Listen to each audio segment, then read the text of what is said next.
Hello, hello, hello, and welcome. Welcome all you lovely mission-driven entrepreneurs and conscious business owners and whatever way you like to be described as best in what you do.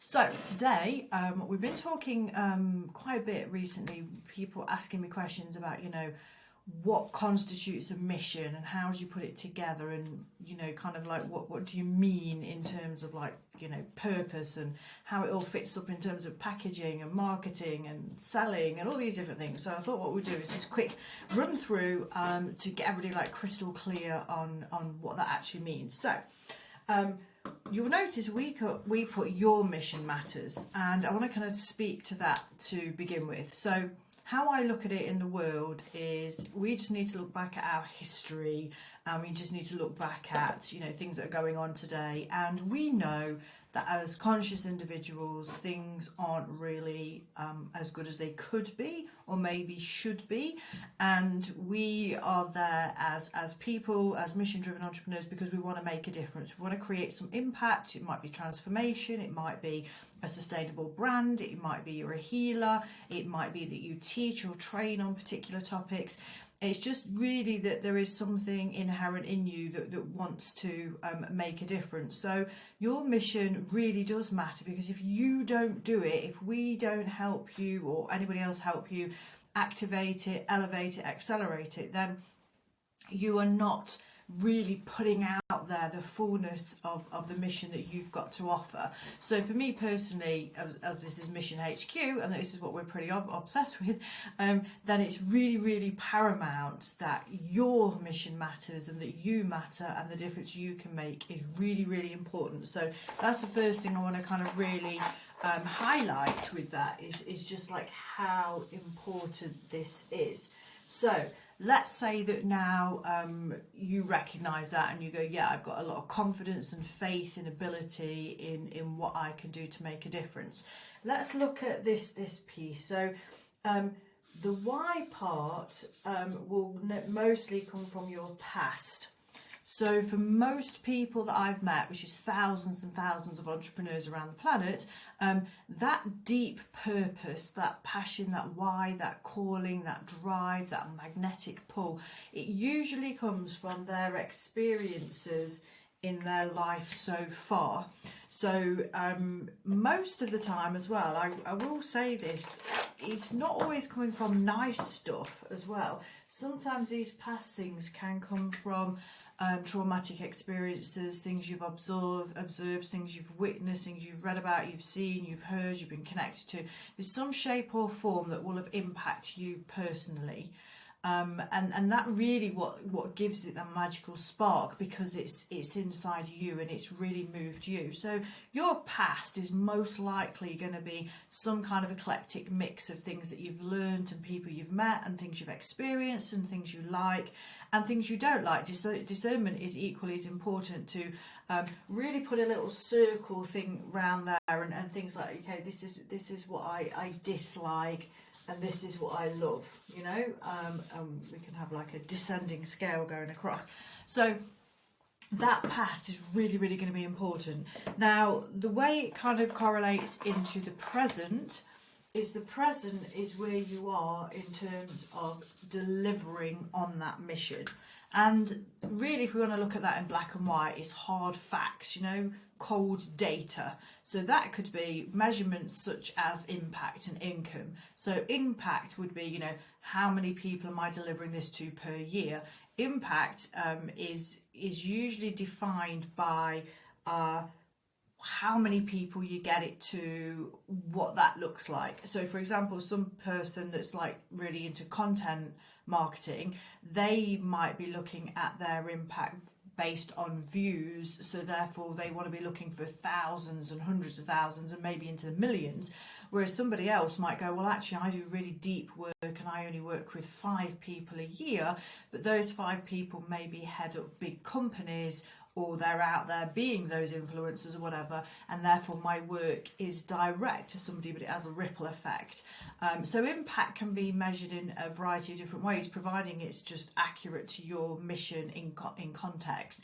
Income is the obvious one, and that would be like, let's say, I mean, I am an author, but let's say I am an author and I just want to get my books out to lots of people. Well, if I know at the end of the year I've sold 200 books at $10, am I going to be able to live off that? Probably not. Is that really, okay, 200 people, great, but how do I know that they've read it, they've implemented it, and so on and so forth? See what I mean? So things like that, the income numbers will have a direct effect. So that present we can measure in income, and we can measure in impact, and we can have a look at what that looks like.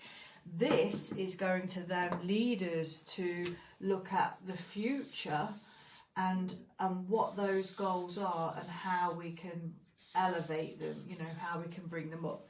So when I say things like activate, elevate, accelerate, what I mean really particularly is that where are we right now with this mission? What do we need to activate within you to raise that consciousness level, to raise your ceiling of what you think is possible, and also open your eyes to ideas, strategies, suggestions, people, opportunities that maybe you haven't yet seen, or they've been in the back of your mind but you're not quite sure how to navigate those waters. So activation is really important. Elevation will look like taking something that you currently have and then go whoop, we just want to make it better, we want to elevate it. That's why, for me personally, it's so important, the creative media side, because we don't just want something that looks okay. We don't want to just put something out that that will do. I think that if we have things online that we just feel like, it does the job, it's it's okay, I don't feel that you're going to really get an energetic charge to that. I don't feel like it's going to activate anything with you, and I don't feel like if you don't feel that, how can your audience feel like it? So I always have a joke with people that say, most things I come across are blue. There's nothing wrong with blue, I love the colour blue, but I've got in mind a generic type of landing page, and sometimes I'll chat with people and then they'll click a button and they'll start laughing because they'll go, oh my god, it's blue, and I'll say, yeah, you can kind of see what I mean. And as I said, used correctly, blue is a beautiful, amazing colour, the ocean and the sky and the sea, you know what I mean, it's an incredible colour, but in terms of generic, it just tends to be one of those things that's rolled out, and you don't want to be generic, because the thing about it is your mission is really, really personal to you, and also personal to your audience. So let's put your audience up here. And I always look at it like, if I care about my audience, I want to give them the very best.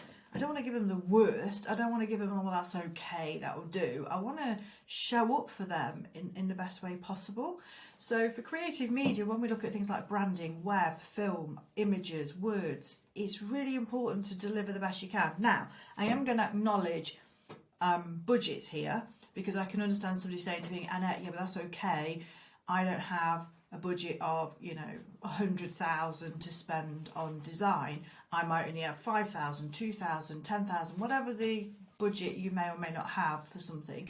But what I'm trying to say is, you want to always go to the maximum that you can do until you elevate up another level, and then you upgrade and you upgrade and you keep on going. Obviously, for some companies, they do reach a point where they've invested serious sums of money into their filming, their branding, their everything, that then they're just more on a maintenance. So it's just keeping that going. So, but that's just to give you a quick idea. And then the other part of it, when we look at the digital marketing side, it's then taking all your past experience and looking at where you are currently, looking to see what can activate and elevate it. And then the acceleration is, how can we hit those targets quicker? And it's not about cutting corners, and it isn't like, a get rich quick thing. It's more about who can I collaborate with, who can I have as a team, who can I work with that knows certain things that either I know somewhat, but it's not necessarily my speciality, or maybe I'm not well versed in it at all, or maybe I'm an expert at it for other people, but it's a little bit harder for me. So even like I've come from a very creative agency background and stuff in the past, so even though I would have certain skill sets, I still don't do most of that myself. I still will then talk to a team, and I'll have advice from marketing experts, from designers, filmmakers, so on and so forth. I still let them be the genius in their area and help guide, you know, the dojo and stuff where it needs to go. So don't always think like, oh, well, I'm an author, so therefore I should be the copywriter. The two things are completely different, and often a fresh set of eyes on something and people with different areas, you know, especially what I always like to say is finger on the pulse. So if people talk to me about programs and things that are out there, I'll tend to have my finger on the pulse, and so I can take an objective stance, because this is what I do all day in terms of missions. So therefore I'm always looking at other people's things and work and whatever.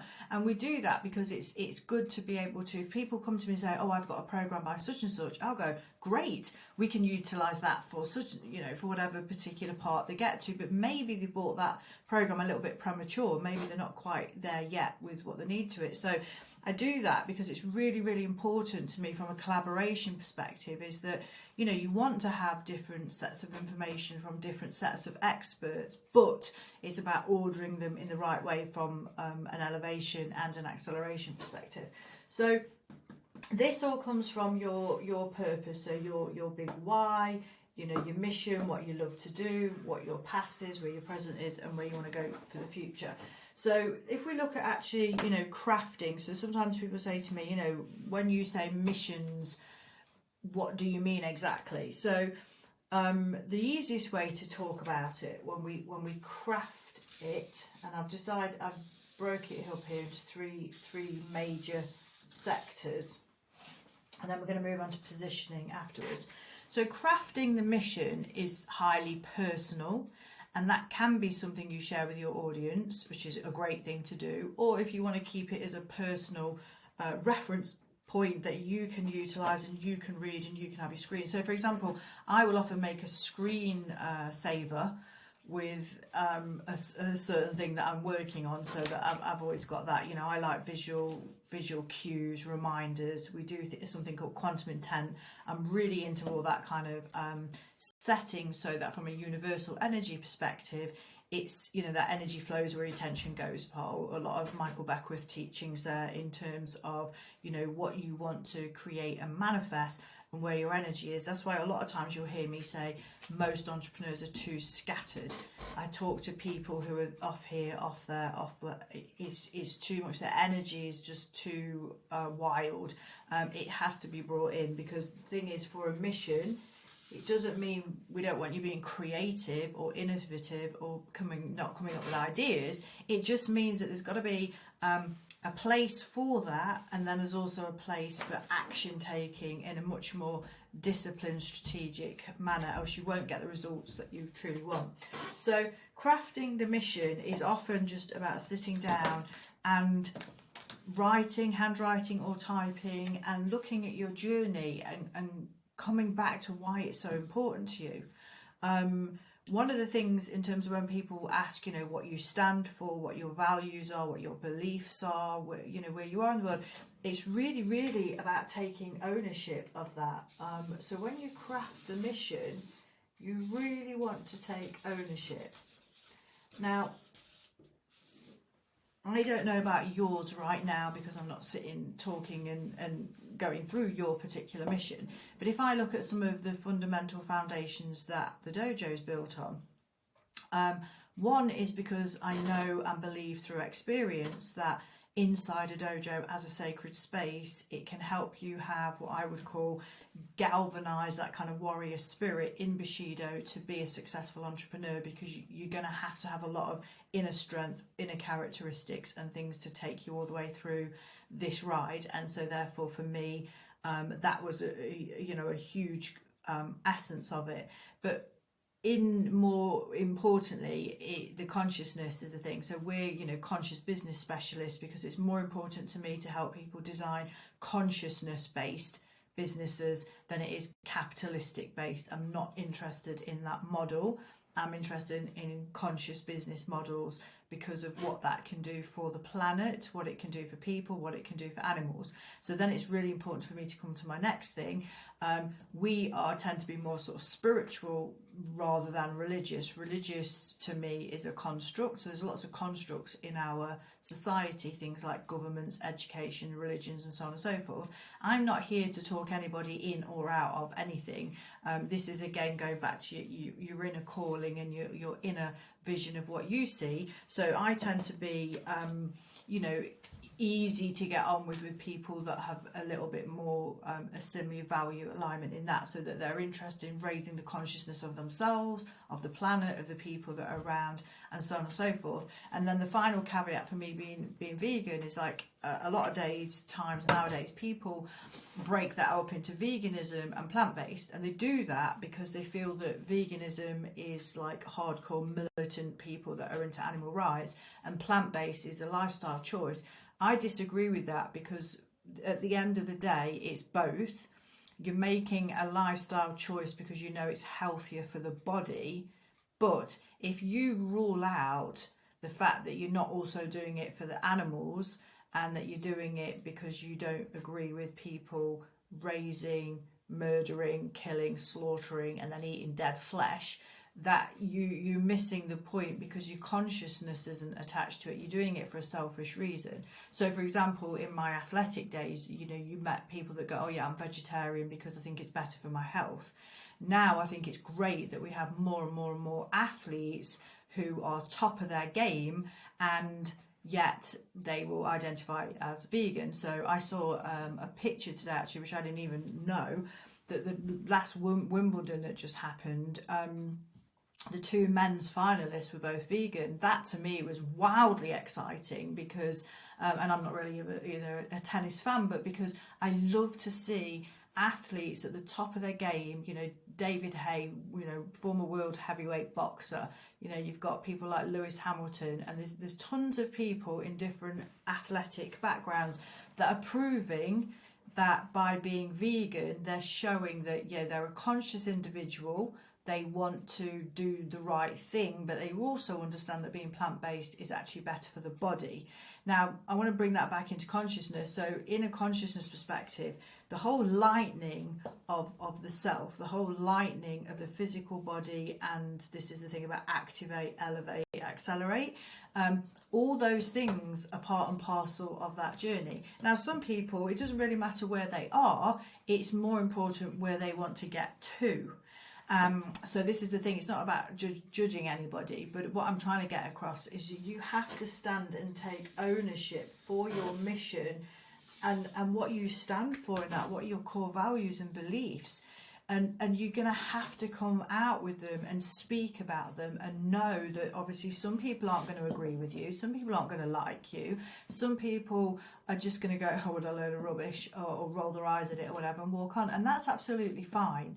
Like I say, you have to decide if you're in the business of, let's say, there's certain vegan activists out there, so they're doing certain work, so their work is twofold. One, they're just trying to educate the public as to the horror show that's going off that they may not be aware of. And then second of all, they're introducing the idea that, in 2 strikes, you can do one thing. You can stop this cruelty, but you can also just do something that's actually scientifically proven is much better for your body. And so they're doing that in 2 strikes, but they've made the decision that their impact, what they want to do consciously, is very front line. Other people, let's keep with that one. There's people out there that are, vegan, athletic trainers, nutritionists, chefs, and whatever. They're not coming from that perspective. They're talking to their audience that's already been through that particular piece, and now they're at the place where their particular audience is already going, oh yeah, I'm already on that path. That's my philosophy too, but I want some help with it. I want to help with, I don't know, meal planning, or I want to help with understanding the nutritional components, or I want to figure out how to do a fitness plan, or whatever it might be. But you can see the difference. So it's really really important that you take ownership of your mission. And this is why I said it can be a personal piece of writing. So you might want to write that down and kind of say why those core things are important to you. Now, some people might have one main mission and one main thing. Somebody might have a whole few paragraphs with different kinds of information in it, but as long as it's unique to you, the message comes out of it. So the messaging is usually, and we do, like, I've done various videos before talking about message specifically, but the message is really how we articulate it in a succinct way so that somebody else can understand what you're saying. So let's keep this bit going of some kind of vegan nutrition person. I could, the waffle version could be, I've been on this path since I was a child because I love animals and because I care about the planet, and you know, I got into this way of life, and then I learned about nutrition, and then I became a, you know, kickboxing champion, blah blah blah blah. I could go through my whole like life story of it. Or if I was delivering that as a business, I would say something like, I help people who are interested in, you know, being more conscious and therefore having, you know, a vegan lifestyle, find the right, let's say, you know, foods, exercise, lifestyle for them so that they can be happy, healthy, contribute to the you know, ridding of negative stuff on the planet and so on and so forth. But you see what I mean? We can like squash it down into an identification of who the audience is, what we're doing with them, and what they benefit from it. So messaging is a very, very specific part of the mission, but we have to have the mission first before we can start compiling a message. And then obviously the other kind of counterpiece to that is we really need to know, you know, who are the people we're talking to? And again, using that same example, am I going to be successful if I, okay, one of my most disliked bunch of people would be animal farmers and butchers.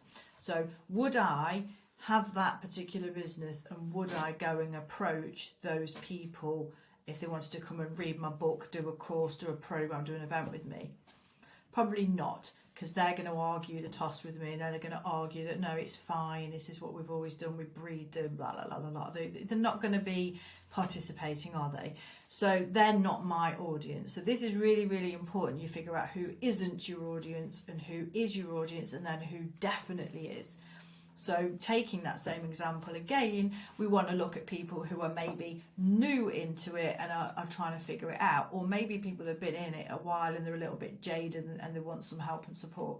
You know, you can have a look at the different sort of fractions of that to identify your audience. But now we're in a much more cohesive place, because now we've understood how our past, present and future stack up.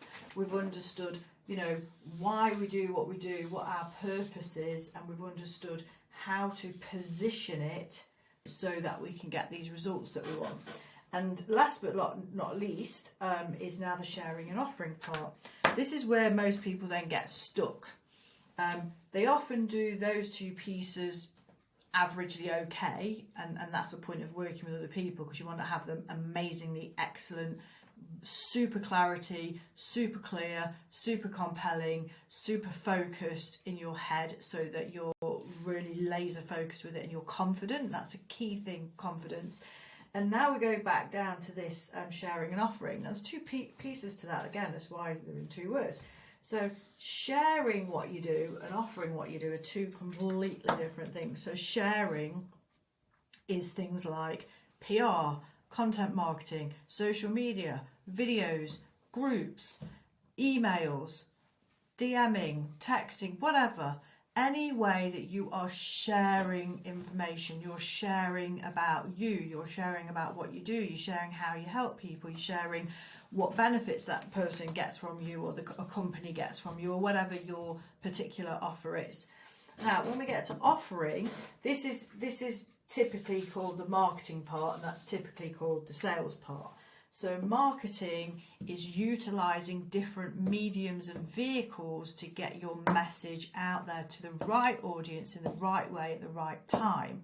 Now, once we've done that, we've now got to have a really good offering, or what they call sales systems in more traditional business. And the sales system isn't about pulling people's arms up the back and trying to force them into things and whatever. It's actually about listening. So let's go back to your past and your present and the things that drove you to do what you do now. They should come full circle, because if you listen to people and understand where they are at, meet them where they are. I did a video on that before, meet people where they're at. If you understand that piece and you listen to them, you're now really, really in a strong position, because you can take what you've heard and you can very quickly hear that and go, yeah, I understand you. I've been there. I resonate with that. I totally remember what that was like. So, you know, if you're okay, if you're open to it, I'd love to explain to you a way in which we can help you do this so you can have that and you get this particular outcome. And then you've got to offer them something. You've got to offer them a phone call with you, a digital product, a program, a course, a one-on-one mastermind event. Doesn't really matter what it is, but you've got to physically offer them something. And you've also got to then not just say, oh, I've got some sort of group you could join and it's, I don't know, $6,000. Do you want to join it? I mean, who's going to say yes to that? No, you can't. You've got to listen to all what you've said.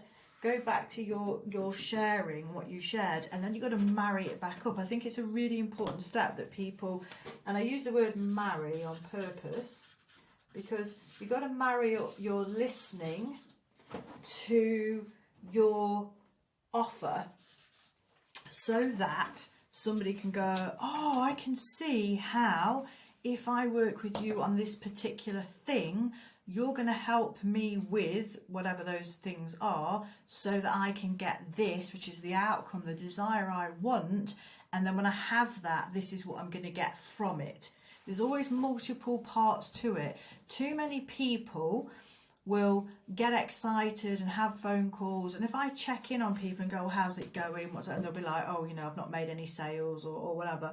And so I kind of go, what are you doing? And I'm trying to figure out at that point, I'm listening to, have they been sharing? Have they been offering? Have they been doing either of those things at all? Or have they been doing them properly? Have they been doing it in a set up way? I know 9 times out of 10, the answer to that is no. But I'm going to hear them in the first place because I want to know the details, so that I can see specifically what we need to say to them and what we need to pivot them on. So if we go back to this whole thing about you in the your thing, that's why we have inner alchemy, because you're the person that has the mission, and we need to help you be all and do all and really express everything that you can be, in order to manifest that into and marry it up to the right audience, so that you can then pitch it, position it, and all the rest of it, price it into the audience in the right way. And all of those parts are really, really important. So coming back to what I started with today, in terms of, you know, your mission matters, I think the first thing you need to do, regardless of how long you've been doing this, I mean, I've been working for myself for 22 years, 23 now, yeah, and it all this still applies. It's not a case of, oh, well, I've been doing this year, so I don't need to do that. And I'll tell you why you do. It's called refining and defining. Every single year, I will still go back to the message and see if I can make it better, see if it can be tighter. I listen to other people's comments and feedback on various things that we do, and I look at going, okay, how can we improve it? How can we, on this kind of activate, elevate, accelerate, what other activations can we put in place? What other areas can we help elevate the clients to?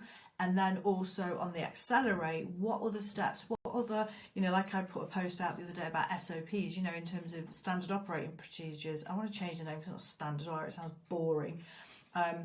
Maybe we should have, well, we've got activate, elevate, accelerate. Maybe it should be acceleration operating procedures or something. We should change the name. But anyway, but the point being is helping them have those different tools and systems in place, because they are the make and break. They are the gold. I'll often say to somebody, when I was talking to a company this morning, and they have a really high ticket offer, it's like 100k plus, and they was talking about certain pieces, and as I was writing notes down, I was going, that's the gold. That's the gold right there. They're not aware of it, because that's just something that they do. So they're just talking And my role in that is I'm being the middle person, and I'm looking at them, and I'm looking at the client, and I'm looking at where and how we bring those two things together, and I look at what they have and what's little gaps and how we can improve all those procedures. But because they were quite a big company, they understood about systems, procedures, software, things that need to be in place in order to help make sure we can accelerate and close the gap. Now, closing the gap and acceleration is not skipping steps. It isn't, as I said, it's not get rich quick. It isn't, dream this up on a Monday and by Friday I'm suddenly a billionaire. It's none of that stuff. It just means acceleration's two parts. The quantum, so this again goes back to the inner alchemy. How can I help those people expand and jump in consciousness so that it collapses time and it can happen quicker? But equally, what processes and systems and strategies and structures can we put in place to help facilitate not only a smoothness of it, but it's because it has to rinse and repeat. And that's why I put the word relentless down there. I put the word relentless in because I thought to myself, all of the multimillionaires that I talk to around the world, the one thing, which is why I bring it back to Bushido and indomitable spirit, is relentlessness. And I should also put in this is what's the word I want to use there? Growth. And what I mean by that is they are not scared to receive feedback on something and change it. They're not scared to go, okay, well, we kind of did that and that kind of sucked for us, so we're just going to take that piece, do this, do that, and then put it back out. They don't take it personally. So that's one thing I want to say to conclude with. When you've truly birthed a mission, you can then say to yourself, okay, this mission, it's my job, if you want to call it a job, work, effort, my mission to support that mission and help it get out there and grow. And I use the word birth on purpose because a lot of times people feel like, their business is their baby, it's their thing. But you want to do the same as what you would as a parent, in the sense of you want to give it the best tools, the best love, the best support, and your pride or your legacy or your success comes from how well you've done that. And I always remember being taught, when I was about 30, one of my mentors said to me, Annette, you want to train your replacement, always be looking at who can replace you, but who's better than you.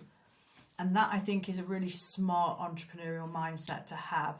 So it's not about your ego and your abilities. It's like, who can you bring into your team to elevate it to get a bigger result?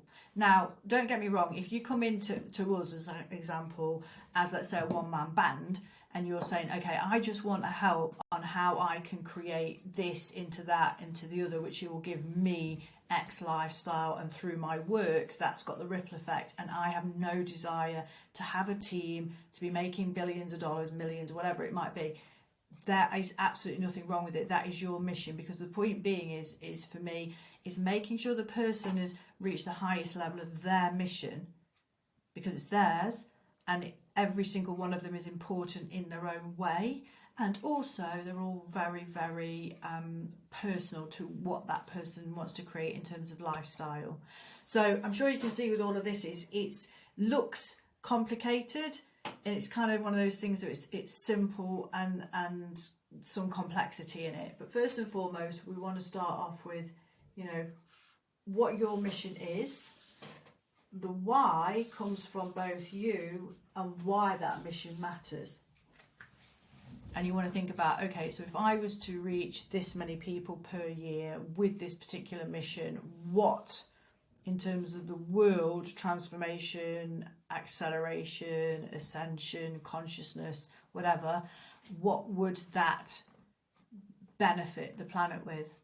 And then if you want to, you don't have to do this, but if you want to, you can also then take a step back and look at it from a macro perspective and go, how exciting that I'm a part of a real intense sort of group of mission-driven entrepreneurs that are all doing the same thing, which is activating, elevating and accelerating their missions, so collectively how's that going to impact the collective conscious? How is that going to impact our earth? How much better are we going to collectively make things and improve things on the planet?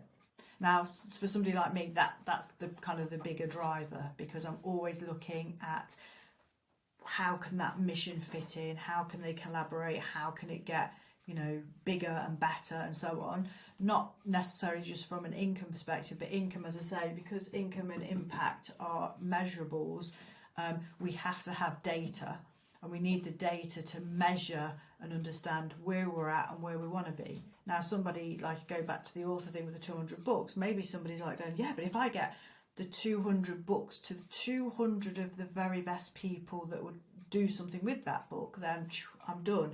That could be so, but equally it could be so, whereas, like, well, actually, I'd like to get it to 20,000 people, not 200, or I'd like to get it to 2 million people, or I'd like to get it to, you know, 200 million, whatever. The number's irrelevant, but it's just that these numbers have an impact on everything else.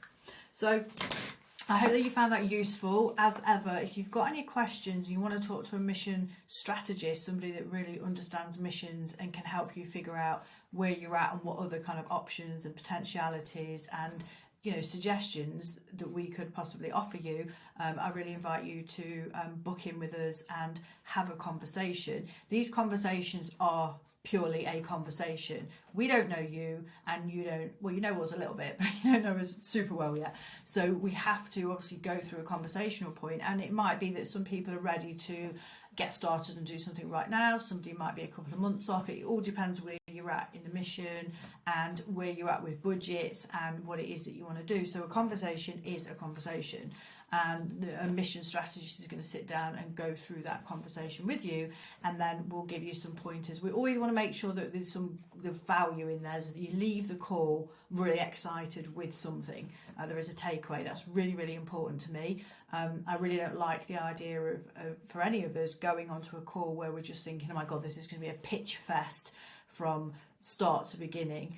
And as I said, the key thing for me there is listening. So we do ask a lot of questions, and I spoke to somebody recently. They said, like, well, I actually had this quite a few times. People like have said about me to other team members. They go, oh my God, doesn't she ask a lot of questions? Like, does she shut up? But it's because we deeply care, and we want to get as much juicy information and things so that we can help support you in the very best way. And we don't railroad over people, and we don't cookie cutter. It's all very bespoke, because obviously each mission is really, really personal. So anyway, I hope that's been some good help for you today. Give us any questions you've got on mission creation. If it's of use and you would like to a little workbook or something putting together on creating missions, we have been talking about doing that as a bit of a digital project actually, so we could sort of play around with that and let you have some PDF materials and see if that's helpful in putting together and mapping out your mission, and how that then drops into the sort of the messaging and the audiencing and all the positioning and so on. So have a fantastic day, and good luck out there on all your amazing missions. And I truly have full faith and belief that the more missions that are launched out there and the more greatness is put out there, the better our planet will be as a result of it. So sending you much love, and I'll speak to you soon. Take care. Bye bye.